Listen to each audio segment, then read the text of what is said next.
Good morning, Lambton County Council, members of the public and media. Welcome to this November 6th Lambton County Council meeting. I'd ask Ms. Leger to take the roll call, please. Thank you, Warden Marriott. Councillor Agar? Councillor McEwen for Councillor Atkinson? Councillor Bushi? Councillor Bradley? Councillor Broad? Present. Councillor Case? Present. Councillor Cook? Present. Councillor Dennis? Present. Councillor Ferguson? Present. Councillor Hand? Present. Councillor Loosely? Present. Councillor McRoberts? Councillor Miller? Present. Councillor Sageman? Present. Councillor Veen? Deputy Warden White? Present. Warden Marriott? Present. We have quorum. We acknowledge that this land on which we are gathered today is part of the ancestral land of the Chippewa, Odawa, and Potawatomi peoples referred to collectively as the Anishinaabe. It is through the connection of the Anishinaabe with the spirit of the land, water, and air that we recognize their unique cultures, traditions, and values. Together as treaty people, we have a shared responsibility to act with respect for the environment that sustains all life, protecting the future for those generations to come. I'd ask any member of council to declare pecuniary interest now or where it may arise during the meeting. Seeing none, I'd look for a motion to go in camera for the reasons noted in the agenda. Councillor Loosely and Councillor Hand, seconds, all in favor? That's carried. We'll meet in Committee Room 3.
Welcome back.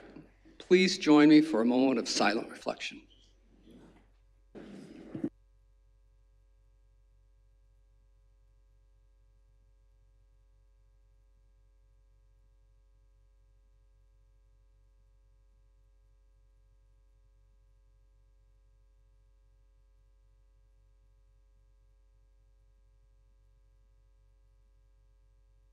Thank you.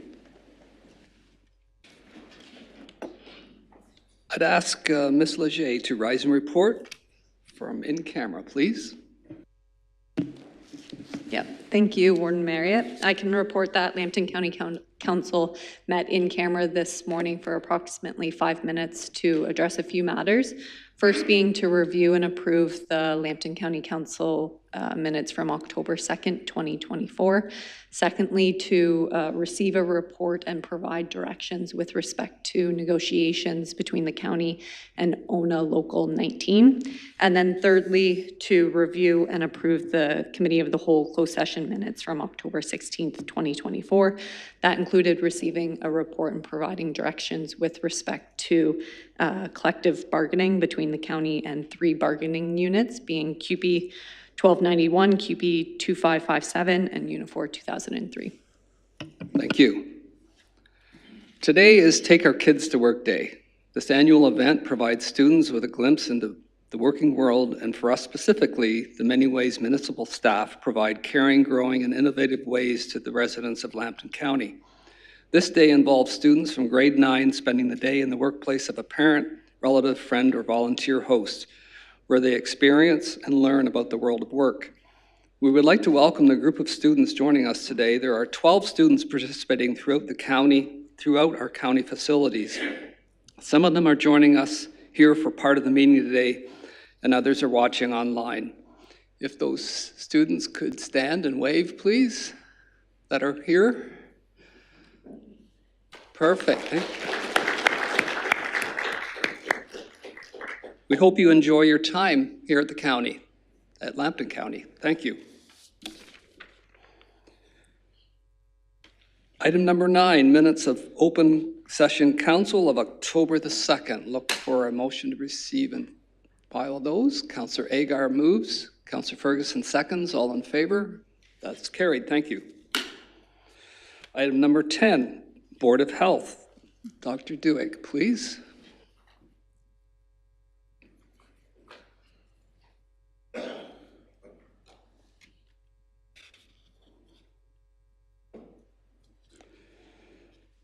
First, correspondence to receive and file. There's 2 items. Do we have a motion to receive and file? Councillor Miller moves. Councillor Hand seconds. All in favor? That's carried. Board of Health information reports. We have 3 reports. I'd look for a motion to receive and file all 3 unless someone has an issue with one of them. Councillor Cook, you move that. And Councillor Loosely seconds. All in favor? It's carried. Board of Health, other business. Is there any other business today? Seeing none, thank you, Dr. Duick. Item number 11, there are no correspondence. And item number 12, information reports. Look for questions, comments on the report. Councillor Dennis. Thank you, Warden Marriott. I just wanted to follow up with something that Councillor Bradley brought up at the last meeting. He talked about a petition that was signed by some neighbors of the Laurel Lee Church. And we're fortunate enough to have with us today award-winning journalist Paul Morden from the Sarnia Observer. Mr. Morden wrote an article about the trials and tribulations that the Laurel Lee neighbors are going through. And it really opened some eyes. I knew that the neighbors were going through living hell, if you will. I took it upon myself to knock on some doors, and I've driven by, since reading Mr. Morden's article, I've probably driven by that area 10 times myself.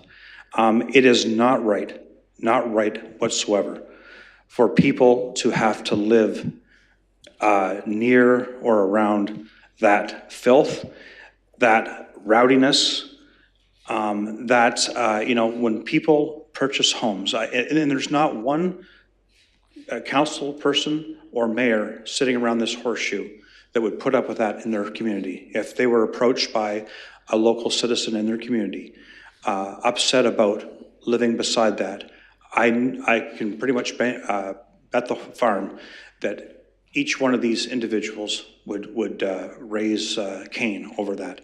And it's not right that these people, by no fault of their own, had that dropped in their neighborhood.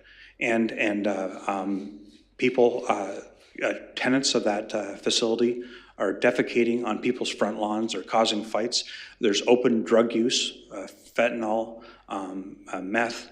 We're talking about people's property values. We're talking about the quiet and peace and tranquility of a neighborhood. That's not right. That really isn't right. And the thing is I know that the county has said that they put in measures to, they put in fences and they put in, these people can't make decisions to take care of their own lives. They're not going to obey any rules. This is simply not right. And I don't know if the county's strategy is to buy up old churches because congregations aren't what they once were and plop these flop houses in residential areas. That's not right. You're going to destroy, you're going to make people very resentful if you're going to put these in well-kept, nice neighborhoods. As far as Laurel Lee is concerned, what we've done to that neighborhood, these people, their values have probably gone down by 25 to 30%.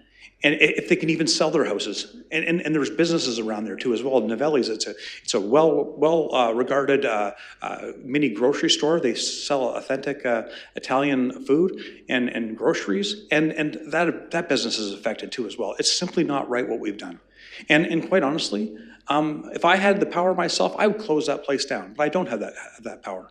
It's not right. It's not right what we're doing to people. I know we're trying to help some lost souls here, but by doing so, we're hurting and affecting a neighborhood, and that's not right. These people are taxpayers. They pay all our salaries, and the thing is by trying to help some people that won't help themselves, we're hurting people. We're hurting good, decent people. Specific question, Councillor Dennis? Yes, let's close it down.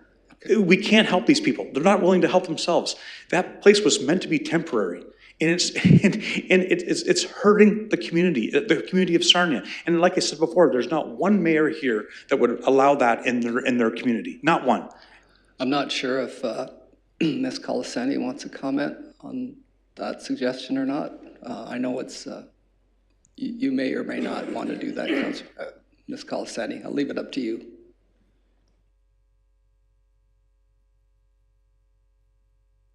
Councillor Dennis. I hear the neighbors' concerns. We've addressed many of those concerns. As you noted, we've put up fencing. We've increased our security quite a bit. We work with the staff to make sure they're doing sweeps of the area. At this time, we don't have any plans to shut down the overflow shelter. As you know, we do have a large encampment in our community, and we need to have spaces for those individuals to go. So in the evenings from 5 o'clock until I believe it's 8 in the morning, that operates as an overflow shelter. During the day, it operates as our Housing and Homeless Resource Center, and we've had huge success with individuals coming in and moving into permanent housing because we have a Housing and Homeless Resource Center. Our hope is at some point to move the Resource Center to a more permanent location, but right now, as we seek funding and a new location, that's where we'll be staying. When we move the Resource Center, we will be having community consultations around that. But presently, our goal is to keep that open until we deal with the homeless crisis and build long-term permanent housing. Thank you. Follow up, Councillor Dennis. Thank you, Warden Marriott. Ms. Colaseni, would you and your husband live beside one of those places, or if your church is appropriate? No. Come on, that it's a common sense question. If you knew of one that was being set up and your children were looking to buy a place, would you tell your children to avoid You buying a can't, house you can't in that make this area? personal, Councillor Dennis. Okay, would you, Warden Marriott, would anyone here, the answer is no, come on, it's common sense. People in the city of Sarnia, and we get all the crap, let's be perfectly honest. This is not right. This is not right. These are people that have worked all their lives, hard all their lives to buy a home. It's their biggest investment. And then out of no fault of their own, the county drops that crap right smack in their middle of their neighborhoods. And now they have to worry about they probably don't even get a good night's sleep because every time they hear a bump in the night, there's some gutter snipe looking to break into their cars or ruffle through their sheds. No one should have to worry about that in a community like Sarnia. But unfortunately, that's what's happening to Sarnia. And whoever negotiated this deal between the county and the city in the early 90s should have their heads screwed on Okay, better. we have to move on, Councillor Well, Dennis. anyways, get something done because I'm going to tell you right now, the county's going to get sued over this. You're going to do this to the wrong person and the county is going to get sued. Because I'll tell you right now, if it ever came into my neighborhood, you can bet your bottom dollar you would get sued. I'm telling you right now. Councillor Case, do you have a question? Yeah. Yes, Mr. Warden, if I could. Just for clarity, do we not consult with the city of Sarnia before we put one of these places in place, if I can put it that way? So before we put a facility such as that in a location in Sarnia, do we not consult with the city of Sarnia on location before we do it? That's the first question I have, if I can get an answer. Ms. Colasani, please. Through you, Warren, to Councillor Case. When we were looking for an emergency overflow shelter, as we were directed to, we have very limited locations. The only places that are zoned for an emergency shelter are the existing shelter, the Inn of the Good Shepherd, and the River City Vineyard. And the only other places that can be zoned are existing faith-based agencies. So we had to sort of look at church properties. We could apply to the city for other zoning. But if you recall, the winter was coming. We had a growing encampment. We needed to open an emergency overflow very quickly. And that location was suggested to us. It was available. So certainly we do go through bylaw the city and make sure that it's appropriately zoned and those types of things. But we brought that report to this council. Councillor Case, follow up, please. So again, I do feel for the people that live in that area too.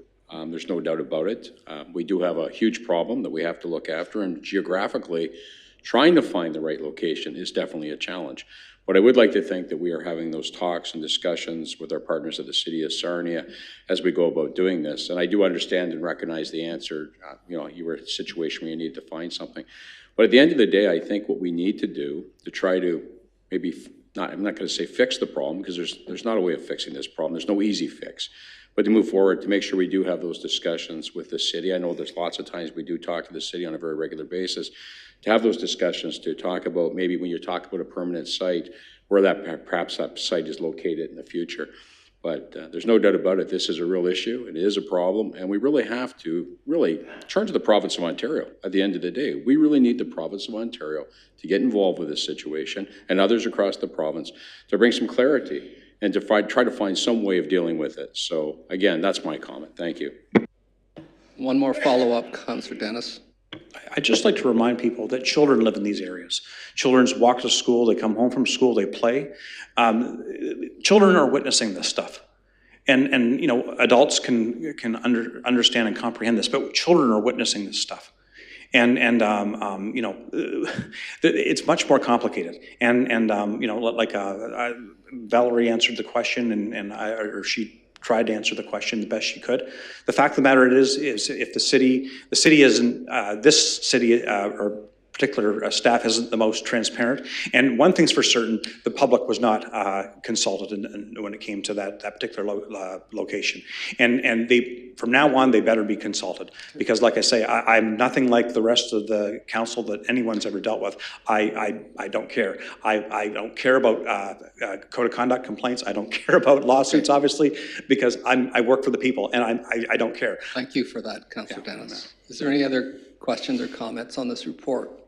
Otherwise, I'd look for a motion, receive and file.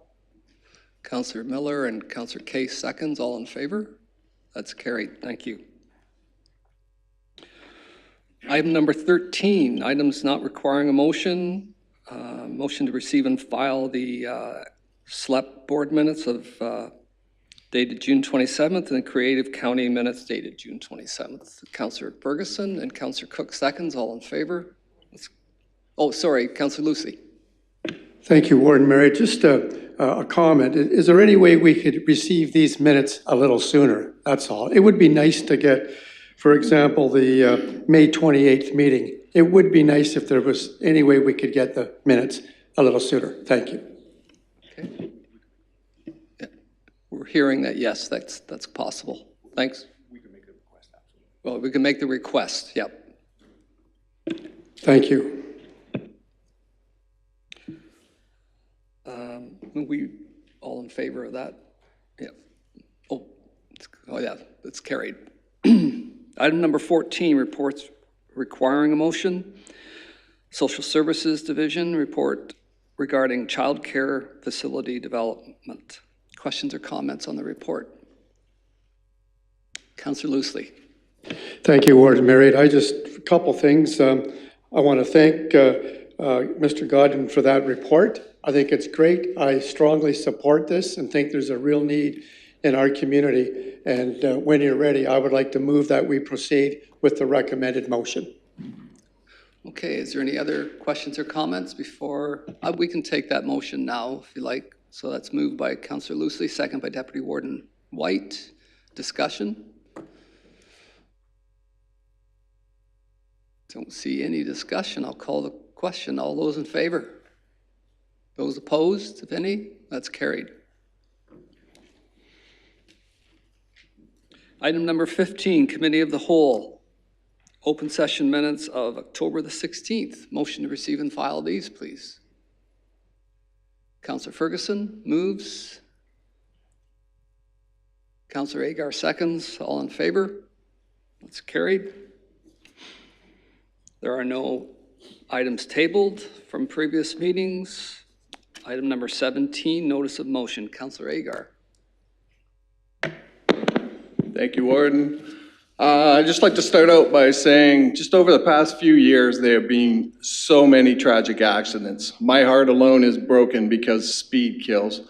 If we as leaders in our communities can do one small thing to help it, I think we can take 3 very dangerous roads with high speed and lower 10 kilometers per hour to 80 from 90. We must. I have a provincial highway 40 running through the heart of my municipality, and the speed limit is 80, and that's from the province highway. 10 kilometers per hour lower than the 90 per hour on our county roads.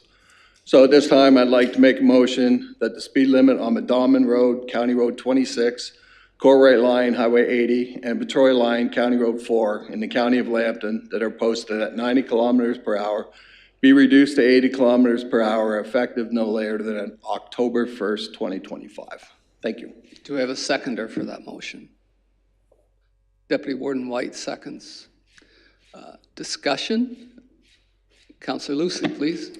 Thank you, Warden Marriott. I don't think I can support that motion.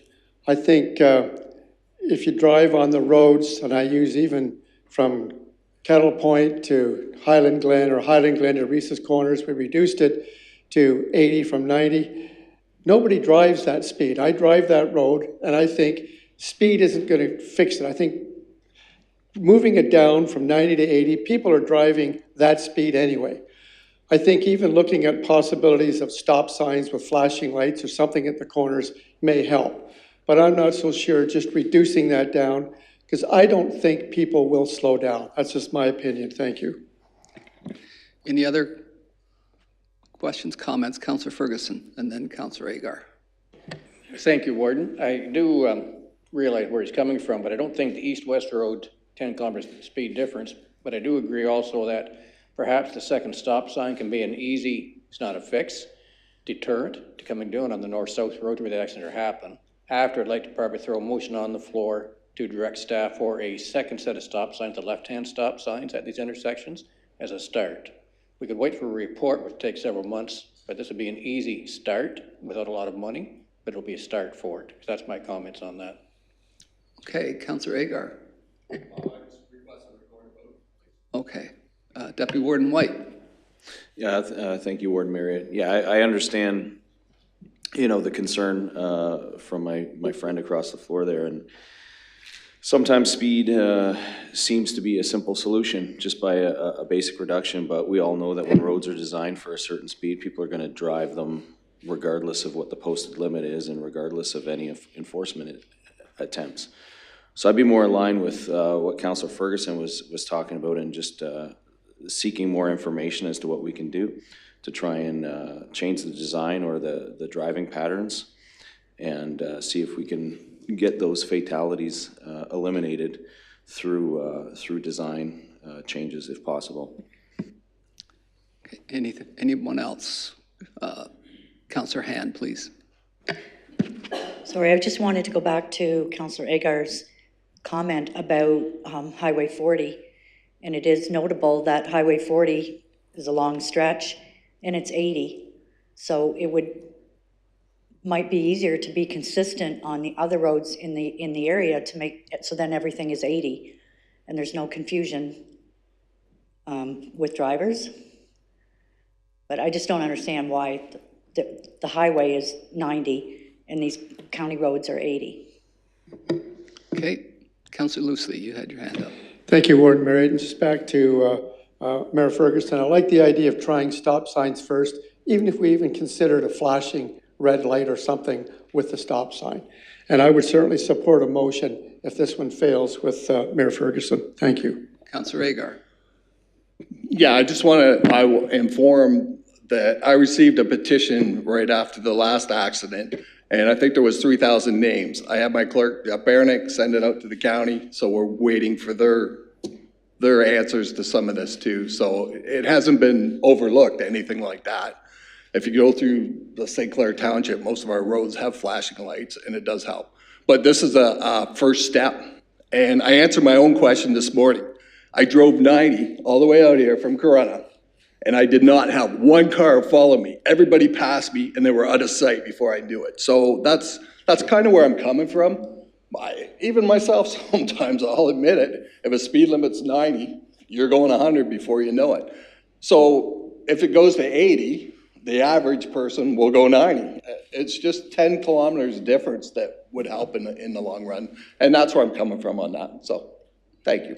Okay, Councillor Miller and then Deputy Warden White. Yeah, just in response to the comment about 40 highway. The speed limit may be 80, but if you're driving less than 100, you're going to get run over. And the province, I believe, have all their two-lane roads are 80, no matter where they are. So I don't think that's a good comparison for this. Thank you. Deputy Warden White. Thanks, Warden Marriott. Just wondered if we could have a comment from our General Manager of Infrastructure, please. Thank you. Mr. Cole, please. Thank you, through you, Warden, to Councillor White, or Deputy Warden White, sorry. Regarding the speed limit, the province does set their two-lane highways to 80 kilometers an hour throughout the province until you get very far north on very low volume highways. That's a blanket policy that they have. The county roads were, some county roads were increased to 90 kilometers an hour through a measured exercise that was done as part of a highway review. It was done as a conscious effort. It wasn't just done blindly, or wasn't done just out of nowhere. So that reflected the nature of the county road network. We have a lot of straight, flat highways, and that is the speed that drivers feel like they can drive on those types of highways. We have consistently encouraged to set speed limits at the design speed of the highway and the speed that drivers will accept, because there are other complications that you can get into by having a artificially low speed limit set. And such as Councillor Agar was identifying this morning, differential speeds leads to erratic decision-making and aggression on the roadway, unnecessary passing. As far as the intersections and the collisions that happen themselves, I will need some direction on what intersections we're being referred to, if that is where that goes. The county does have an intersection review policy, and we have incremental steps as part of that policy that we do apply to intersections when we feel that those steps are warranted, and where we see particularly collisions where we don't have a generally identifiable solution. One of the items that isn't in those steps is the double stop sign that Mr. Ferguson referred to. The double stop sign was just recently added to the Ontario Traffic Manual. That's a tool that we would like to apply and have started to apply as part of the solutions for intersection controls as an intermediate step to intersections of concern where we see high rates of collisions. Thank you, Mr. Cole. Councillor Agar. Sorry, just double checking, Jason, you did receive what we sent you from St. Clair Township, right? And you're going over that? Mr. Cole, please. Through you, Warden, to Councillor Agar. Yes, we did, and we responded to the individual who sent the petition through directly. Can you CC St. Clair Township also, please? Mr. Cole, please.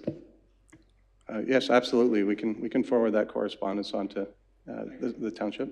And yes. Are there any other comments before I call the vote? Councillor Hand, please.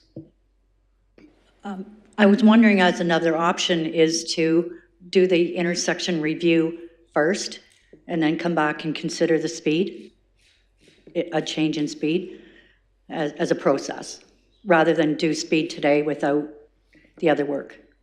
It's just a suggestion for an amendment. Okay, I'll ask the mover of the motion if he wants to entertain anything different. No. Okay. All right. We have a request. Oh, sorry. Councillor McEwen, please.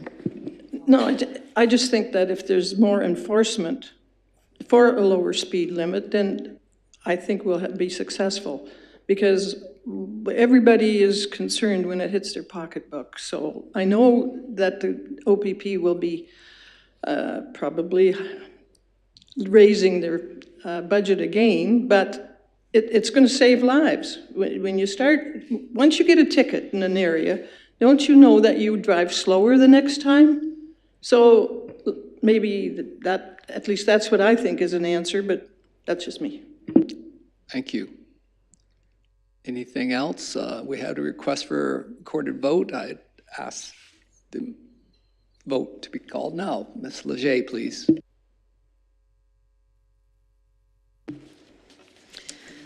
So we have a motion moved by Councillor Agar, seconded by Deputy Warden White, that the speed limit on Mendalman Road, County Road 26, Courtright Line, Highway 80, and Petrolia Line, County Road 4, in the County of Lambton, that are posted at 90 kilometers an hour, be reduced to 80 kilometers an hour effective no later than October 1st, 2025. Starting with Councillor Ferguson. No. I have a no. Councillor Hand? No. I have a no. Councillor Loosely? No. I have a no. Councillor McRoberts? Councillor Miller? No. I have a no. Councillor Sageman? No. I have a no. Councillor Veen? Deputy Warden White? No. I have a no. Councillor Agar? Yes. I have a yes. Councillor McEwen? Yes. I have a yes. Councillor Bouchy? Councillor Bradley? Councillor Broad? No. I have a no. Councillor Case? No. I have a no. Councillor Cook? No. I have a no. Councillor Dennis? No. I have a no. Warden Marriott? No. I have a no.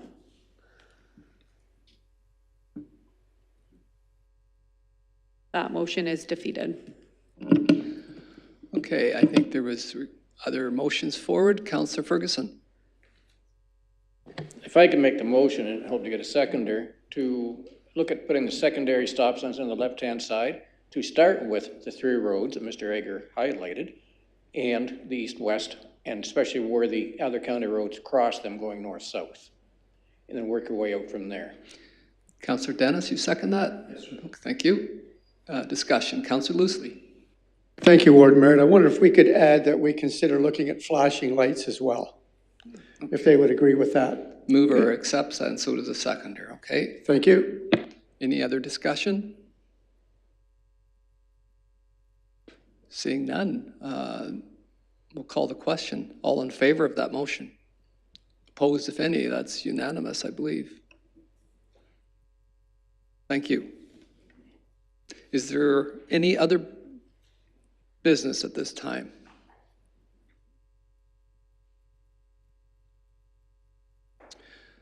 Seeing none, I'd look to Ms. Leger for the notice of bylaws, please. Thanks, Warden Marriott. It is moved by Deputy Warden White, seconded by Councillor Sageman, that bylaw 29 of 2024 as circulated be taken as read as a first and second time. All those in favor? Opposed, if any? That's carried. It is moved by Deputy Warden White, seconded by Councillor Sageman, that bylaw 29 of 2024 as circulated be taken as read as a third and final time. All those in favor? That's carried. This is Andrew Taylor's official last county council meeting. Andrew retires after 32 years of service. Andrew joined the county in 1992 as a public health inspector and then served in a number of supervisory and managerial positions, including, of course, that of General Manager, Public Health Services Division. Throughout his tenure, Andrew led the Public Health Services Division through a number of challenges, including notably SARS, H1N1, and COVID. Andrew will now spend his time with family and friends, hopefully in relaxation. We wish you the best, Andrew, and congratulations on a well-earned retirement. If you could come forward, please.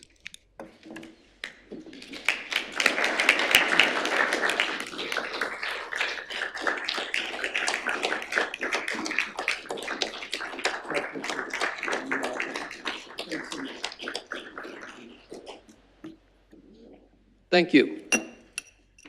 Well earned. Yeah. Sorry, Councillor Loosely. Warden Marriott, I wonder for the record if we'd consider a motion thanking him for the service to the County of Lambton, and I'd like to move that, please. All right, and they're fighting over the seconder here. We have many seconders. I'll take Councillor Case. All those in favor? That's unanimous. Thank you. Brings us to adjournment. The next meeting will be notably a different out of the order. It's November the 27th of this month, actually, with in camera to begin at 9 a.m. Do we have a mover for adjournment? Councillor McEwen, and the seconder, Councillor Sageman. All in favor? That's carried. Please join me in O Canada. O Canada, our home and native land,